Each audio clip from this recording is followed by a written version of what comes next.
ওই লোক আছে টাকা হই 1.5 কেজি নিন 1.5 কেজি কত করে দেখো জিতে না কেজি কত করে ধরেছি এটা কয় 350 কেজি কত করে ধরেছি 30 টাকা এই না 20 করে ধর হোল 20 টাকা কয় টাকা আছে তুমি টমেটো আর তাহলে তো এই ভাগে 220 আর ওই ভাগে 110 হয়ে গেল তাহলে 330 টাকা হচ্ছে হোল 340 টাকা দেব না না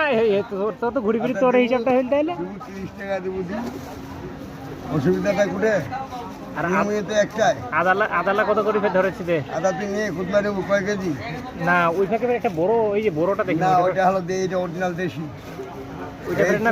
ভিজা করেছিল এটা কত করে ধরেছি এটা কয় কেজি কত করে কেজি নেব কেজি কত কেজি আমি মেলাবে তো কেজি ছিল কুতলা নেব তুই 1 কেজি হ্যাঁ হ্যাঁ এই কথা 1.5 কেজি